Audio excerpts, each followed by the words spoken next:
perro con ese hueso. Lo único que tiene negativo es la prueba COVID. Omar Durán vuelve para hablarnos sobre las relaciones humano-perro. El tema de hoy, el fetichismo. La adoración tóxica al perro. Comenzamos.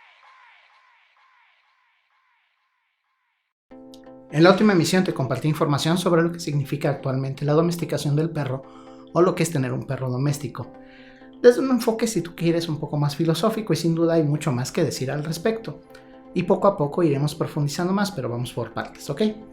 Mi propósito no es bombardearte ni venderte mis ideas o concepciones como verdades absolutas, solo despertar tu interés y curiosidad. No es mi intención iluminarte, sino animarte a cuestionarlo todo, principalmente lo que yo digo. No me creas a priori, te reto a conocer más, pues el conocimiento es crecimiento. Y bueno, ya que hablamos de un poco sobre la domesticación en lo que respecta al perro, es momento de hablar un poco sobre la relación humano-perro para posteriormente llegar al llamado vínculo.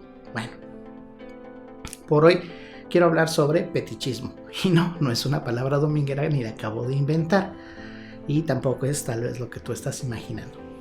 Es un concepto que se ha desarrollado por filósofos, psicólogos y pedagogos en los últimos años. Y si bien también es un juego de palabras, pues te lo explico con mucho gusto. Comenzamos. Seguramente alguna ocasión has escuchado la palabra fetiche o fetichismo. Bueno, la palabra fetiche viene del término portugués feitiço, que significa hechizo. El término que fue dado a conocer en Europa por el francés Charles Brosses en 1757. Según este personaje, el concepto se aplica a un aspecto de culto o práctica religiosa en su forma más primitiva. En el siglo XIX, Marx usó el término para describir el fetichismo de la mercancía como uno de los componentes importantes del capitalismo. Y más tarde, Sigmund Freud usó el concepto para describir una forma de parafilia donde el sujeto de afecto es o es representado ya sea por un objeto o una parte del cuerpo de una persona. Y bueno, culturalmente, en la actualidad, el concepto se asocia en su mayoría a un aspecto o práctica de la sexualidad, donde la persona siente fascinación, deseo o placer por el uso de un objeto o partes específicas del cuerpo, lo cual no necesariamente es malo, pero que en algunos casos puede involucrar un trastorno. En psicología, el fetichismo se considera trastorno cuando la necesidad del fetiche puede llegar a ser tan intensa o compulsiva que absorbe la vida de la persona y por consiguiente la compromete o incluso la destruye, debido a que el comportamiento, fantasías o impulsos intensos de la persona en cuestión provoca malestar clínicamente significativo o incluso un deterioro funcional. Ahora bien, la palabra fetichismo tiene que ver con un cierto juego de palabras donde pet es igual a mascota, de tal forma que se establece como una relación de fetichismo hacia los animales de compañía, más concretamente al perro. Pero no te asustes ni escandalices, esto no tiene nada que ver con comportamientos sexuales, no tiene nada que ver con zoofilia, sino con una adoración al perro. Sin embargo, para comprender más este concepto es importante contextualizarlo. Como te lo comenté en el episodio anterior, el ser humano ha evolucionado y ha pasado de tener perros con un propósito de ayuda en las labores de trabajo y supervivencia a incluirlos como parte de su familia. De ahí la idea de los perrijos. Y considero importante incluir algunos datos interesantes, ya que en algunos episodios anteriores he hablado de cómo ha crecido el mercado y la actividad económica en torno a los animales de compañía y cuánto cuesta mantener, por ejemplo, a un perro. Bueno, la pandemia también ha impactado en este sentido. Y aunque lamentablemente en México y Latinoamérica, así como algunos otros países pobres o los denominados economías emergentes, la pandemia ha afectado de manera ambigua, pero desgraciadamente en su mayoría resultó negativamente para los peludos, pues se incrementó el abandono de mascotas, lo cual se adjudica a cuestiones de economía familiar en algunos casos, pues debido al incremento de las personas en condiciones de desempleo e incluso pobreza, donde el costo de manutención de un perro no es prioritario, ¿verdad? En otro escenario no menos lamentable, por ignorancia o miedo a que los animales pudieran transmitir la enfermedad, cosa que, es una tontería, pero bueno. Sin embargo, también hubo quien sintió la necesidad ante el aislamiento de satisfacer un aspecto afectivo y decidió adoptar o hacer llegar un animal de compañía a su vida, principalmente perros y gatos. Por un lado, muchos perros ingresaron a un hogar, pero por otro, muchos más encontraron rechazo, según información publicada en el diario El Economista el pasado 12 de julio del 21, la COVID aumentó un 15% el abandono de mascotas, de los cuales, de acuerdo a encuestas realizadas por algunos protectores, el 55% abandonó a los animales porque ya no lo querían, así de simple. El resto del mundo, es decir, el llamado primer mundo, se considera que hubo un incremento significativo de las adopciones. Se estima incluso que fue hasta de un 300% y desde luego, aunque no se menciona, también debió incrementar el comercio de animales de compañía. Otro dato interesante proveniente de España, a través del Registro Informático Valenciano Animal, nos dice que las adopciones se incrementaron hasta en un 37% y la compra de perros un 17%. Pero, bueno, volvamos al tema y digamos lo siguiente: el fetichismo es el síndrome descrito por la antropología social como la obsesión compulsiva hacia un animal de compañía que viene a cubrir alguna ausencia en el hogar. Por ejemplo, el efecto del llamado nido vacío. Cuando los hijos crecen y se marchan a formar sus propias familias nucleares o simplemente a hacer su vida independiente, hay quien para llenar ese vacío afectivo lo llena con un perro. Para otros, la soledad y la depresión nos lleva a volcar su necesidad de afecto en un inocente animalito también. ¿Recuerdas lo que mencioné sobre la domesticación en el episodio pasado? Que es un acto para satisfacer al humano. Eso es lo que pasa. En estos contextos de pérdidas, duelos o depresión o necesidad de satisfacer el ego, pues las relaciones que tenemos con los perros definitivamente a veces no son las más sanas. Por eso hay que aprender a vivir las pérdidas y poner en orden nuestras vidas y entonces valorar si en verdad podemos o no hacernos cargo de otro ser vivo. No solo es sano para las personas, sino injusto para los animales obsesionarnos de forma fetichista con las mascotas. Un animal no debe ser objeto de devoción compulsiva, pero sí de trato digno.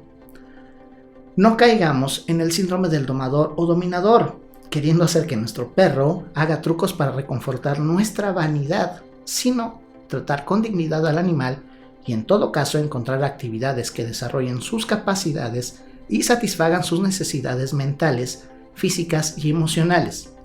Es aquí donde insisto en replantear el sentido ético de tener y educar un perro. Mis perros, por ejemplo, juegan al frisbee, pero no dan la pata. Para mí no es imperativo que saluden a otros humanos como humanos, ellos saludan olfateando, tal cual es su naturaleza. No necesito demostrar que soy entrenador con mis propios perros. Evito poner de ejemplo a mis perros, porque simplemente son míos, son únicos y considero no ético venderle la expectativa a las personas de que sus perros sean como los míos, porque nuestros contextos son distintos. Sí, habrá algunas cosas en las que pueda poner como ejemplo opciones, algunas experiencias o cosas que practico con mis perros, pero nunca lograré que los perros de otros sean como mis perros. Es decir, es como pensar si por inscribir a tu hijo en la misma escuela que estudió el Checo Pérez, en automático lo destinará a ser un piloto de la Fórmula 1. Es absurdo. Recuerdo que más de una persona me ha preguntado: oye, ¿y mi perro algún día podrá ser como el tuyo? Entonces yo simplemente sonrío y le respondo: no sabes lo que quieres, no pidas eso. Porque mis perros son extremadamente demandantes, tienen un carácter y una personalidad fuerte, tienen rutinas muy establecidas y su tiempo de juego y ejercicio no es opcional. Lo necesitan diario, sí y tal vez no solo una vez al día. La gente ve lo bonito y es lo que quiere, no ve lo que significa despertarse a las 5 de la mañana e iniciar una rutina con tus perros, sí o sí, sea fin de semana o días festivos. Yo sí estoy dispuesto y gustoso para hacerlo, pero no puedo imponerle ese estilo de vida a los demás. Tampoco la relación que yo tengo con mis perros se puede replicar en otros porque somos distintos. Los perros no son máquinas, son seres vivos con capacidades y cualidades distintas, potenciales diferentes. El perro o cualquier otro animal de compañía no son una subrogación de personajes humanos, cercanos ya sea como un padre o los hijos, porque este no es su rol ni su naturaleza alcanzar a cumplir las expectativas emocionales de los demás. En cambio, los animales son capaces de darnos afecto y compañía. Decir que lo hacen desinteresadamente, bueno, ya es mucho pedir, ya que el principio de la domesticación es que el perro acepta o entiende que depende de ti para sobrevivir, ya que a tu lado satisface sus necesidades de territorio, comida y afecto. El fetichismo, entonces, entendiendo esto como una obsesión fetichista que humaniza compulsivamente a nuestras mascotas, educándolas o tratándolas como si fueran nuestros niños o adjudicándoles el rol de un ser querido, debe transformarse en una relación más sana. Existen algunas pautas de lo que significa tener mascotas sin caer en un fetichismo obsesivo, un fenómeno que antropólogos y sociólogos como Radcliffe Brown, Paul Jonet y Carl Sainz han empezado a estudiar desde hace años. Entre ellas podemos mencionar las siguientes. Vamos a ver. Tener en cuenta que tu mascota no es una persona. El animal doméstico no es una sustitución de padres, hijos o psicólogos. Podemos hablar con ellos y cumplir ciertos hábitos propios de los humanos, pero sin excedernos. No debemos desnaturalizar al animal. En las ciudades, nosotros le aportamos civilidad a los perros para que puedan convivir, cumpliendo patrones de higiene y seguridad, pero ello implica en cierto modo reprimir su naturaleza, por lo que no debemos abusar de esto. Exigir obediencia debe ser algo limitado a lo funcional, sin caer en el complejo del domador, es decir, en esta actitud de enseñarle trucos para demostrar y presumir ante los demás, o sea, como si fuera un robot, ¿no? Esto lo hará vivir limitado, reprimido, o mejor dicho, deprimido todo el tiempo. Cuando se pretende tener animales exóticos como iguanas, reptiles o algunas razas de perros, también puede hacer sentir a las personas como algo especiales, pero hay que anteponer siempre el conocimiento y responsabilidad que conlleva tener este tipo de animales en casa. Debemos entender que a nuestras mascotas debemos darle lo que necesita cuando lo necesita y en las cantidades que lo necesita para no empacharlos de cariño. Por ello, insisto en poner en práctica la dialéctica y cuestionarnos qué estamos buscando, qué esperamos y qué estamos dispuestos a hacer. ¿Por qué queremos incluir un perro u otro animal en nuestras vidas? ¿Contamos con los recursos necesarios para brindar los cuidados y atención médica? ¿En verdad estás listo para cuidar a un ser vivo? Desde luego que no estamos exentos de sentir o querer demostrar nuestro amor hacia los perritos impulsivamente, pero lo mejor es siempre detenernos a pensar 2 veces si lo que estamos pensando o haciendo es lo más correcto para ellos. Por ejemplo, para mi esposa y para mí, Rex y Raptor son importantísimos. De alguna forma sí decimos que son parte de nuestra familia porque compartimos con ellos nuestra vida, pero tenemos muy claro que no son nuestros hijos y que por más inteligentes que sean, no conceptualizarán ni razonarán las cosas del mismo modo al menos que lo hacemos nosotros. Son compañía, son escoltas, son adorables y apapachables y muy probablemente mueran mucho antes que nosotros. Definitivamente algún día ya no estarán. Por eso procuramos disfrutar con ellos y cuidarles para que llegado el momento puedan descansar y seguir formando parte de nuestras vidas en nuestros corazones y en nuestros recuerdos. Las pérdidas de los animales también duelen.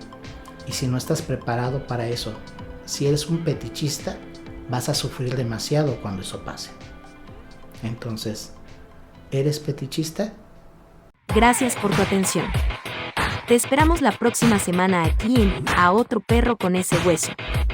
Recuerda dejarnos tus comentarios, suscribirte a Facebook y nuestro canal de YouTube como XHK9 La Frecuencia Canina. Y en las diversas plataformas de podcast como A Otro Perro con Ese Hueso. Hasta la próxima. Adiós. Chaito.